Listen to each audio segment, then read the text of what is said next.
Hi students, good morning. Welcome to my channel Said Tutorial Classes. Today we will discuss the questions based on the value of some specific angle of T ratio. यानी कि T ratio के जो specific angle पे जो value आ रहा था उसके ऊपर जो सवाल उठते हैं उसे हम डिस्कस करेंगे। टी रेशियो बोले तो मैं आपको बताया था कि टी रेशियो 6 तरह का होता है, साइन, कोस, टेन, कोसेक, सेक, कोट। तो उनका जो वैल्यू था स्पेसिफिक एंगल पे, जैसे 0 डिग्री पे, 30 डिग्री पे, 60 पे, 45 पे, 90 पे जो था, वो सबसे पहले आपको वैल्यू याद करना होगा। साइन, कोस, टेन, कोसेक, सेक, कोट सभी का याद करना होगा। कैसे याद करना है, क्या ट्रिक है, क्या तरीका है, वो मैं प्रीवियस क्लास में बताया था आपको। ये ट्रिग्नोमेट्रिक का 3rd क्लास है, इससे पहले 2 क्लास हो चुका है। तो पार्ट 1 और पार्ट 2 देखे, वहां से समझ में आ जाएगा, तब इसे आप स्टार्ट करेंगे। तो सवाल पहला आपकी स्क्रीन पे है, evaluate sine 60 into cos 30 minus cos 60 into sine 30। यानी इसका वैल्यू बताना है कि साइन 60 और कोस 30 को गुना करके, अगर उसमें से कोस 60 और साइन 30 को गुना करके घटाते हैं तो क्या वैल्यू आएगा, ये बताना है। तो कुछ नहीं, आसान है, लिख लेते हैं। ये है आपका sine 60 into cos 30 minus cos 60 into sine 30। तो ये क्या होने वाला है, ये हो जाएगा आपका साइन 60 का वैल्यू होता है √3/2 इंटू कोस 30 का वैल्यू होता है √3/2 माइनस कोस 60 का वैल्यू होता है आपका हाफ और साइन 30 का वैल्यू होता है हाफ। तो ये क्या हो गया, 2 2 जा 4, √3 इंटू √3 क्या हो जाएगा, 3 हो जाएगा। मैं बताया था कि √3 इंटू √3 ये होने वाला है, यानी 3 3 जा 9 और 9 का रूट क्या होता है 3, इसलिए 3 माइनस 1/4 एलसीएम हो गया आपका 4। तो 3 माइनस 1 यानी ये हो गया 2/4। 2/4 बोले तो 2 से कट जाएगा 1/2। तो ओवरऑल जो आंसर है वो आपका ये आ गया। यानी ये सब सवाल तभी आप कर पाएंगे जब याद रहेगा कि साइन 30 का वैल्यू क्या है, टेन 45 का वैल्यू क्या है। तो आपको याद करना है वो टी रेशियो के जो एंगल का मैं बताया था टेबल, वहां से आप याद कर लेंगे। तो इस सवाल का जवाब ये रहा, इसे कॉपी कर ले। उसके बाद नेक्स्ट सवाल देखते हैं। नेक्स्ट सवाल है आपका, so that cos 60 is equal to 1 minus 2 sine square 30 is equal to 2 cos square 30 minus 1। यानी आपको ये बताना है कि cos 60 का वैल्यू जो है वही 1 माइनस 2 साइन स्क्वायर 30 का वैल्यू है और वही वैल्यू आपका 2 cos स्क्वायर 30 माइनस 1 का है। तो इसे कैसे मतलब कैसे करना है, तीनों को इक्वल करके दिखाना है। तो पहले जो वैल्यू है वो करके दिखाते हैं, क्या तीनों का सेम आता है। अगर तीनों का सेम आएगा तो लिख दें यस। तो पहले हम cos 60 का निकाल लेते हैं। cos 60 का वैल्यू कितना मैं बताया था, cos 60 का वैल्यू होता है 1/2, ये तो पता है। उसके बाद नेक्स्ट है आपका 1 माइनस 2 साइन स्क्वायर 30। तो ये कितना हो जाएगा 1 माइनस 2 इंटू साइन स्क्वायर 30। अभी मैं बताया था प्रीवियस क्लास में कि साइन स्क्वायर थीटा लिखा रहे या साइन थीटा होल स्क्वायर, दोनों सेम है।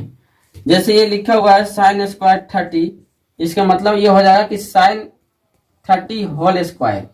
अब साइन 30 का वैल्यू होता कितना है, तो साइन 30 का वैल्यू जो होता है 1/2 होता है, ठीक है। तो साइन 30 का वैल्यू 1/2, तो साइन स्क्वायर 30, तो इस पे भी स्क्वायर, यानी ये हो जाएगा 2 इंटू साइन स्क्वायर 30 बोले तो 1/2 होल स्क्वायर। यानी ये हो गया आपका 1 माइनस 1 का स्क्वायर 1 और 1 माइनस 2 इंटू 1 का स्क्वायर 1 और 2 का स्क्वायर 4। यानी ये हो गया आपका 1 माइनस, ये कटेगा 2 बार में, तो ये हो जाएगा 1/2। यानी कि आप एलसीएम ले लेंगे तो ये हो जाएगा 2 1 जा 2, 2 माइनस 1 यानी कि ये हो गया 1/2। तो ये भी क्या आ गया आपका 1/2। अब में करके देखते हैं 2 cos स्क्वायर 30 माइनस 1, इसे करके देखते हैं। तो ये क्या हो जाएगा, ये हो जाएगा आपका 2 इंटू cos 30 का वैल्यू कितना होता है। तो cos 30 का वैल्यू मैं बताया था कि ये होता है √3/2। तो cos स्क्वायर तो ये हो जाएगा √3/2 होल स्क्वायर। इसके बाद माइनस 1, यानी ये हो गया आपका 2 इंटू √3 का स्क्वायर 3 और 2 का स्क्वायर 4 माइनस 1, ये कटेगा आपका। तो क्या बचेगा आपका 3/2 माइनस 1 का। अगर 1 से 2 में डिवाइड करेंगे तो 2, 2 बार में, और फिर 2 इंटू 1 क्या हो जाएगा 2, तो ये हो गया आपका 1/2। cos 60 आ गया 1/2, 1 माइनस 2 साइन स्क्वायर 30 भी आ गया 1/2, 2 cos स्क्वायर 30 माइनस 1 भी आ गया आपका 1/2। तो इस तरह से आप कह सकते हैं यस, हेंस ये प्रूफ हो गया कि cos 60 इज इक्वल टू हो गया 1 minus 2 sine square 30 is equal to 2 cos square 30 minus 1। ये प्रूफ करना था, प्रूफ हो गया। देख सकते हैं आप सॉल्यूशन, इसे कॉपी कर लें। नेक्स्ट क्वेश्चन है आपकी स्क्रीन पे, और ये बहुत इंपॉर्टेंट है, ये बहुत बार आया है आपके वेदर सीबीएसई और एनी स्टेट बोर्ड, हर जगह पे ये सवाल बहुत बार पूछा गया है, इसलिए बहुत इंपॉर्टेंट है। देखेंगे इसे कैसे बनाएंगे। ये कह रहा है if sine A plus B is equal to 1 and cos a minus B is equal to √3/2 then find the value of a and b। यदि साइन ए प्लस बी बराबर 1 और cos a माइनस बी बराबर √3/2 है, तो a और b की मान ज्ञात करें। कैसे करेंगे? बिल्कुल हो सकता है, देखेंगे यहाँ कैसे होगा। Sign A plus B, sign A plus B ये है, cos a माइनस बी ये है। अगर आपको दो वेरिएबल है a और b, नेक्स्ट है आपका a माइनस बी, यानी कि दो वेरिएबल जब रहे तो दो इक्वेशन से बनेगा। और यहाँ पे अगर दो इक्वेशन रहता, मान के लो इतना बराबर 4 इतना बराबर 3, तो ये आसानी से बन जाता। तो क्या ऐसा कुछ लग रहा है? तो बिल्कुल लग रहा है। ये जो हो जाएगा sine a plus B is equal to 1, और साइन का वैल्यू कितना डिग्री पे 1 होता है जी? तो आप कहते हैं कि साइन 90 का वैल्यू 1 होता है, तो 1 की जगह क्या हम साइन 90 लिख सकते हैं? बिल्कुल लिख सकते हैं। ये इस तरह से सवाल था आपका, sine a plus B is equal to 1। तो मैंने जो लेफ्ट में है वो लिख दिया साइन a प्लस बी। अब मैंने बोला कि 1 को हम लिख दिए साइन 90, क्यों? तो यहाँ बता देंगे, रीजन जो है वो बता देंगे, क्योंकि साइन 90 बराबर क्या होता है? 1 होता है, इसीलिए 1 की जगह साइन 90 पुट कर दिया। तो यहाँ से क्या होने वाला है? यहाँ से होने वाला साइन से साइन कट गया, यानी ये हो गया आपका a plus B is equal to 90। ये इक्वेशन फर्स्ट हो गया आपका। नेक्स्ट है आपका cos a minus B, cos a minus B is equal to √3/2। अब हम जानते हैं कि cos का वैल्यू जो है √3/2 कितना पे आता है जी? तो ये cos का वैल्यू जो है √3/2, cos 30 डिग्री जो होता है √3/2 होता है। cos 30 बराबर क्या होता है? √3/2।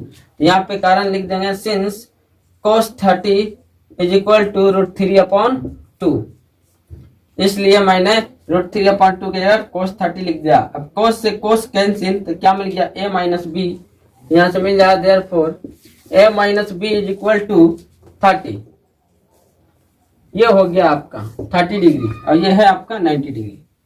अब इधर मैं सोल्व कर दे रहा हूँ। a और b का वैल्यू पूछ रहा था, तो आराम से निकाल सकते हैं। दोनों इक्वेशन को आप जोड़ लें, हो जाएगा। Adding equation first and second, adding equation first and second, दोनों इक्वेशन को आप ऐड कर लें। तो ये क्या है? a plus B is equal to 90, a plus B is equal to 90 है। ये है a minus B, a minus B is equal to 30 है, a minus B is equal to 30। दोनों को अगर हम ऐड कर लें तो प्लस प्लस प्लस रह जाएगा, प्लस माइनस ये माइनस रह जाएगा, यानी a प्लस a ये हो गया आपका 2a, b minus b cancel, तो 2a is equal to 90 and 30 120 degree, 120 degree. तो यहाँ से हो गया a इज इक्वल टू 120/2, यानी ये हो जाएगा आपका 60 डिग्री, 60 डिग्री। ठीक है, a का वैल्यू आ गया। अब b का वैल्यू लाना है, तो जो a का वैल्यू आया है उसे पुट कर दो इक्वेशन फर्स्ट में या फिर इक्वेशन सेकंड में, दोनों में से किसी में पुट कर दे, आपका आंसर आ जाएगा। तो हम पहली इक्वेशन में पुट करते हैं a का value, putting a is equal to 60 degree in equation first. Equation first में पुट करते हैं a के जगह, तो ये क्या हो जाएगा? 60 प्लस b, यानी 60 degree plus b is equal to 90, तो ये होने वाला है b is equal to 90 minus 60, यानी ये हो गया आपका 30। तो इस तरह से आप कह सकते हैं a और b का जो वैल्यू पूछ रहा था वो आ चुका है। Hence a is equal to 60 degree and b is equal to 30 degree. तो इस सवाल का ये सॉल्यूशन रहा, कॉपी कर लें आप इसे। नेक्स्ट है आपका, ये भी बहुत इंपॉर्टेंट है, बहुत बार आया हुआ सवाल है। If tan a plus B is equal to √3 and tan a minus B is equal to 1/√3। अब यहां से यहां तक के क्या लिखा हुआ है, इसमें बच्चा जो है कंफ्यूज कर जाता है, डर जाता है, ये क्या दे दिया। तो ये कुछ नहीं दिया है, ये कह रहा है कि 0 डिग्री से बड़ा और ये 90 से कम, यानी कि a प्लस बी को जोड़ने पे, यानी a और b को जोड़ने पे 0 डिग्री से बड़ा आंसर आना चाहिए और 90 डिग्री से कम आना चाहिए। क्योंकि अगर 90 रहेगा, अगर 90 हो जाता है, दोनों को जोड़ने के बाद अगर 90 लाएंगे तो आप जानते हैं कि 90 का वैल्यू क्या होता है, tan 90 कितना होता है, tan 90 हो जाएगा। अगर यहाँ दिया हुआ है tan a प्लस बी, और अभी हम कह रहे हैं a प्लस बी का जो सम है, जो जोड़ है वो 90 से कम होना चाहिए। अगर by the way a plus B आपको 90 आ जाता है तो ये क्या हो जाएगा, tan 90, और tan 90 का वैल्यू क्या होता है, नॉट डिफाइंड, तो ये नहीं निकल पाएगा आपसे। ठीक है, इसलिए पहले मेंशन कर दिया है जो कंडीशन है, यानी कि a प्लस बी का जो वैल्यू है वो 90 से छोटा होना चाहिए। 0 से बड़ा हो सकता है लेकिन 90 से छोटा। अगर 90 के बराबर हो गया तब तो ये नॉट डिफाइंड हो जाएगा, बनेगा ही नहीं सवाल, इसलिए ये दे रखा है, ये कुछ नहीं है बस। और दूसरी कंडीशन ये है कि a जो है b से बड़ा है, a b से बड़ा है। Then find the value of a and b। यदि a प्लस बी बराबर √3 है, tan a प्लस बी बराबर √3 है और tan a माइनस बी बराबर 1/√3 है, और a प्लस बी का सम जो है 0 से बड़ा 90 से छोटा है, और a b से बड़ा है, तो a और b का मान ज्ञात करें, यानी a और b का वैल्यू बताना है। तो कुछ नहीं, आसान है। ये है आपका tan a plus B is equal to √3। अब बताइए ये कैसे बनेगा। अगर इधर भी tan मिल जाए तो tan से tan खत्म, a प्लस बी का वैल्यू मिल जाएगा, तो ये मिल सकता है, ये हो जाएगा tan a plus B is equal to √3 कितना पे देता है, तो tan 60 का वैल्यू है √3। tan 60 का वैल्यू क्या है, √3, ब्रैकेट में लिख देंगे, क्योंकि tan 60 का वैल्यू क्या होता है जी, √3 होता है, इसलिए मैं ब्रैकेट में लिख दिया √3। ये tan 3 की जगह मैं बैठा लिया, √3 की जगह बैठा लिया tan 60, क्योंकि tan 60 का वैल्यू √3, इसलिए इसके जगह पे इसे पुट कर दिया। तो यहां से क्या हो गया, tan से tan कट गया, a plus B is equal to क्या मिल गया आपका, तो ये मिल गया आपका 60 डिग्री। नेक्स्ट बनाते हैं, ये है आपका tan a minus B. tan a minus B is equal to 1/√3।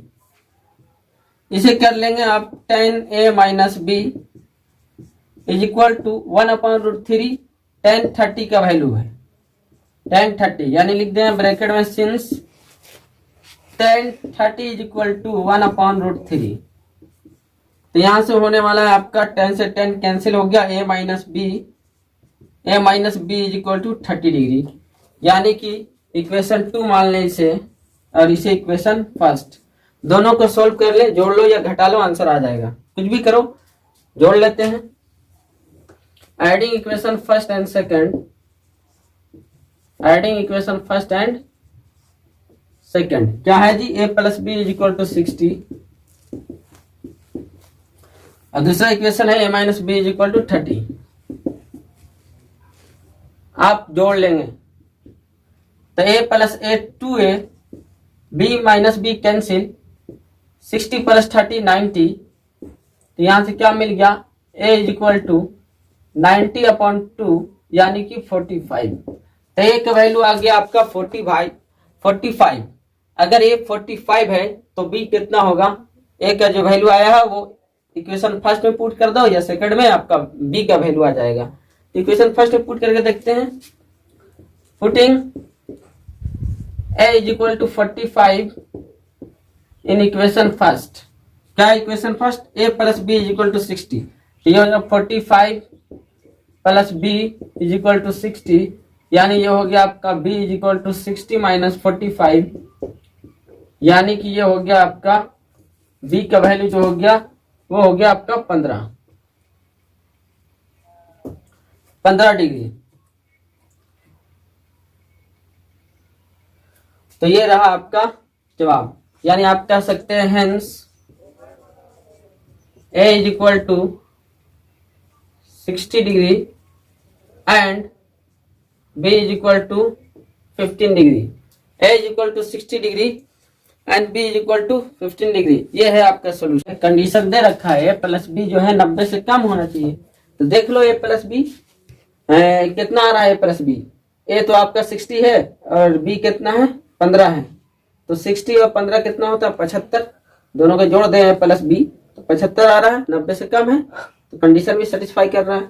ए जो है बी से बड़ा होना चाहिए, ए बी से बड़ा होना चाहिए। ए बी से बड़ा है, ए 60 है, बी 15 है, ए बी से बड़ा है। दोनों कंडीशन हमारा सेटिस्फाई कर रहा है। तो इस सवाल का जवाब ये रहा, आप कॉपी कर लें। नेक्स्ट है in the adjoining figure triangle ABC is right angle at B. यानी ट्रायंगल एबीसी राइट ट्रायंगल है, सम त्रिभुज है। कहां पे समकोण बन रहा है, राइट एंगल कहां बन रहा है बी के पास। और ये क्या एंगल 31 है और ए बी 9 सेंटीमीटर। तो एसी और बीसी निकाले। मैं बताया था पाइथागोरस थ्योरम।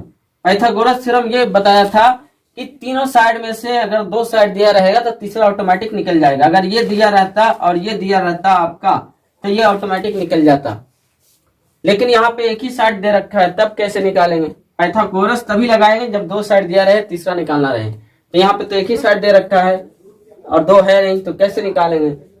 तो इसे कैसे करेंगे वो अभी मैं बताता हूं। जब आप ऐसा देख लें कि जब कोई ट्रायंगल है, ठीक है, कोई राइट एंगल ट्रायंगल है और एक साइड है और एक एंगल दे रखा है, तो आप लगा लें कोई भी ट्रिग्नोमेट्रिक रेशियो लगा लें, जिसको आप कोई भी लगा लें, आपको कोई इशू नहीं है। ये था आपको याद, पंडित भोला प्रसाद हर हर बोले, यानी ये साइन कोस टेन। देख लेते हैं। अभी मैं बताया था अगर ये एंगल की बात है तो ये आपका बेस हो गया, ये आपका बेस, तो ये हो गया परपेंडिकुलर। और हाइपोटेनस तो कंफर्म रहता है 90 के सामने वाला हाइपोटेनस। तो आपको निकालना दोनों है, ये आपका एसी भी निकालना है और बीसी भी निकालना है। तो आसान है, निकाल सकते हैं। कैसे निकालेंगे सो देख लें। ये आपका 30 डिग्री, तो ये बेस, ये परपेंडिकुलर, ये हाइपोटेनस। किसी भी राइट एंगल ट्रायंगल में जब एक साइड और एक एंगल दिया रहे तो ट्रिग्नोमेट्रिक रेशियो लगा लो। और जब किसी भी राइट एंगल ट्रायंगल में 2 साइड दिया रहे तो आप पाइथागोरस लगा लो, तीसरा निकल जाएगा। ठीक है, इसके लिए पाइथागोरस। लेकिन जब एक एंगल और एक साइड दिया रहे तब ट्रिग्नोमेट्रिक रेशियो लगा लो, निकल जाएगा। ये आपका बेस है और ये हाइपोटेनस है। तब बेस और हाइपोटेनस, सॉरी ये बेस है, ये परपेंडिकुलर है। तो परपेंडिकुलर और बेस का खेल किसके में है, तो ये है आपका tan में।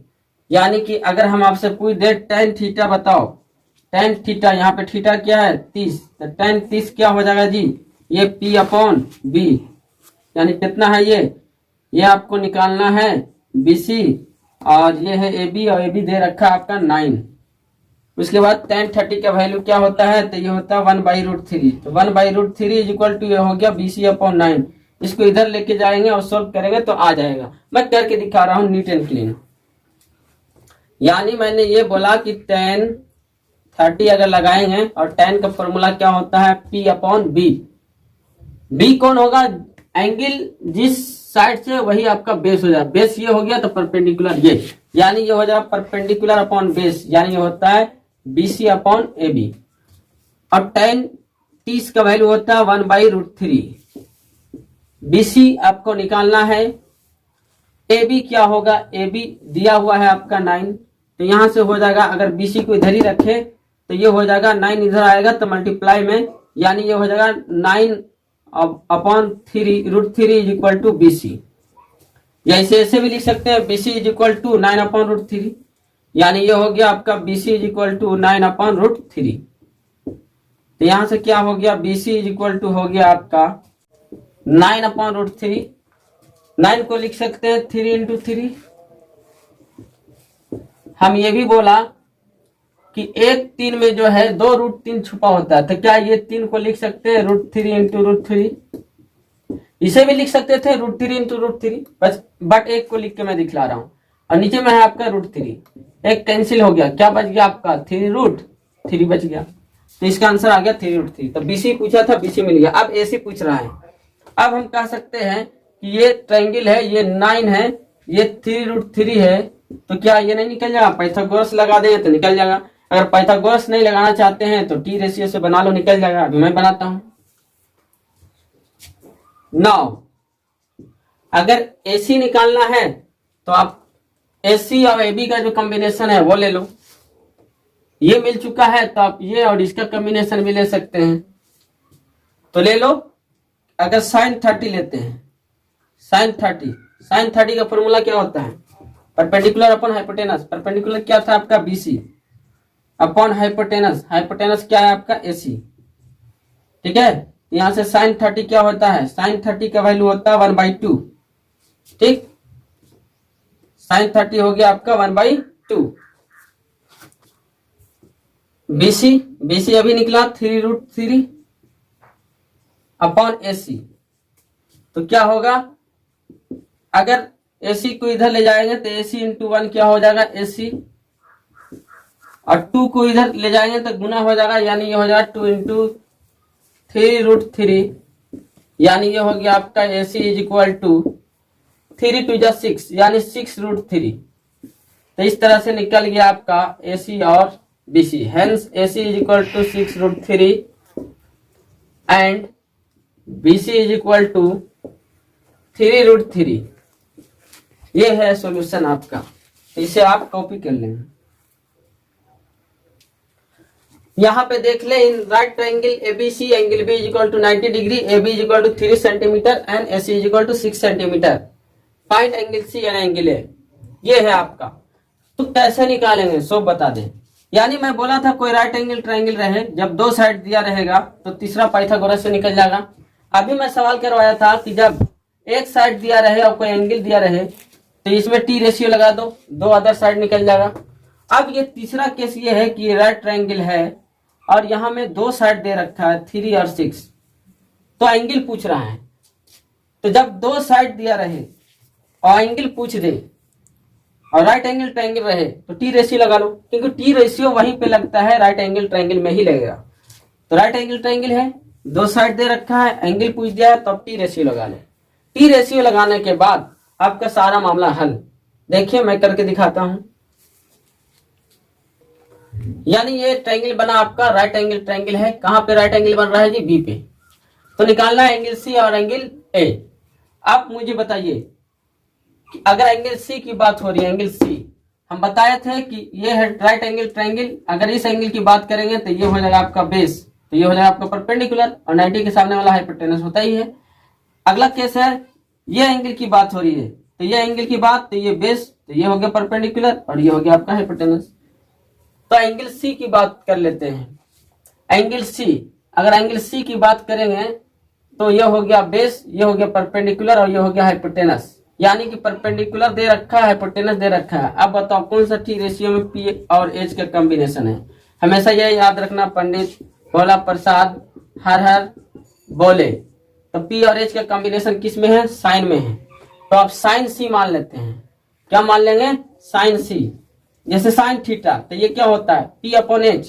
पी के sine theta equal to P upon H, ये जनरल कंसेप्ट है। यहाँ पे एंगल सी की बात हो रही है तो हम कर लेंगे sine C. Sine C is equal to क्या होता है? P upon H. आप मुझे बताइए कि पी कौन हो गया इसमें? अगर एंगल सी तो ये तो बेस, तो ये हो गया पी और ये हो गया एच। तो यानी कि पी अपॉन एच क्या हो गया? ए बी अपॉन ए सी। तो ये हो गया आपका A B upon A C. यानी कि sine C is equal to हो गया आपका ए बी कितना दे रखा है? ए बी है 3 और ए सी कितना है? 6। यानी ये हो गया आपका sine C is equal to 1/2। कटेगा ये 3 2 6, 1/2। अभी मैंने बताया कि साइन सी का वैल्यू कितना डिग्री पे 1/2 होता है जी? तो साइन 60 का वैल्यू जो होता है 1/2 होता है। सॉरी, साइन 30 का वैल्यू जो होता है 1/2 होता है। तो साइन मतलब 1/2 के जगह हम क्या लिख दिए? तो 1/2 के जगह हम लिख दिए हैं साइन 30, क्योंकि साइन 30 इज इक्वल टू 1/2। ये हम रीजन दे दिए। क्यों लिखे हम जी? तो हम इसे लिखे साइन 30 का वैल्यू होता है 1/2, इसलिए 1/2 की जगह क्या बैठा दिया? साइन 30। तो यहाँ से कट गया, साइन से साइन कट गया, देयरफॉर आप कह सकते हैं कि सी का वैल्यू क्या हो गया, 30 डिग्री हो गया। ओके, इसी तरह से आगे हम बनाते हैं। अब देखते हैं इसको, ये सी हो गया। अब ए को देखते हैं। अगर ए को हम मान लेते हैं तो ये हमारा बेस, यानी कि ये है आपका एंगल ए, तो ये हो गया आपका बेस, तो ये हो गया परपेंडिकुलर और ये हो गया हाइपोटेनस। तो बेस और हाइपोटेनस का कंसेप्ट किस में है, तो कोस में है। तो आप लगा लेंगे कोस थीटा का वैल्यू क्या होता है, ये याद रखें, पंडित भोला प्रसाद हर हर बोले, साइन कोस टाइन। तो ये कोस का वैल्यू होता है B upon H, cos theta is equal to B upon H. यहाँ पे ले रहे हैं आप कोस ए, एंगल ए ले रहे हैं, कोस ए, तो जिधर एंगल लेंगे वो हो जाएगा बेस, तो बेस क्या हो गया आपका ए बी, एच आपका क्या है ए सी। तो यहां से हो गया cos A is equal to A B कितना है जी, ए बी है आपका 3 और ए सी कितना है आपका, ए सी है आपका 6। ठीक है, तो ये कितना हो गया आपका कोस ए इज इक्वल टू 1/2। तो यहां से हो गया cos A is equal to 1/2। 1/2 बोले तो आप कितना लेते हैं 1/2, तो ये होता है कोस 60 का वैल्यू, इसका वैल्यू कोस 60 का ब्रैकेट में लिख लेंगे, since cos 60 is equal to 1/2, इसलिए 1/2 की जगह कोस 60 बैठा दिए। तो यहाँ कोस से कोस कैंसिल हो गया, ए इज इक्वल टू क्या हो गया 60 डिग्री। तो इस तरह से आप कह सकते हैं hence angle A is equal to 60 degree and angle C is equal to 30 degree. ये रहा इसका सॉल्यूशन। तो कैसे बनता है आप खुद देख सकते हैं। आप चाहते तो यहां से भी बना सकते थे, जैसे एंगल बी तो कंफर्म है 90 डिग्री, एंगल सी आ गया 30, ये 30 आ गया। अब किसी भी ट्रायंगल का तीनों एंगल का सम 180 होता है। अगर ये 90 ये 30 तो ये कितना हो जाएगा, ये हो जाएगा 60 हो जाएगा, क्योंकि 90 और 30 120, 120 में कितना जोड़ेंगे कि 180 हो जाएगा, तो 60, तो ये हो जाएगा आपका 60। वैसे भी बना सकते थे, इस तरह से भी बना सकते हैं, जैसा आपको अच्छा लगे। मेनली है आपको प्रैक्टिस करना। पहले आप मेरे वीडियो से कंसेप्ट को जाने, उसे बनाइए जो इसमें मैं सवाल करवाया इसे, उसके बाद आप बुक से बनाइए। और जो प्रॉब्लम आता है, जिस सवाल में प्रॉब्लम आता है, आप मुझसे पूछ सकते हैं, मैं उसका सॉल्यूशन दूंगा फिर आपको। ओके, तो इस तरह से आप करते रहिए। प्रैक्टिस करना आपका काम है। जब तक कि प्रैक्टिस नहीं करेंगे आपको मैथ्स नहीं आएगा, इसलिए प्रैक्टिस करें। Okay then, that's all.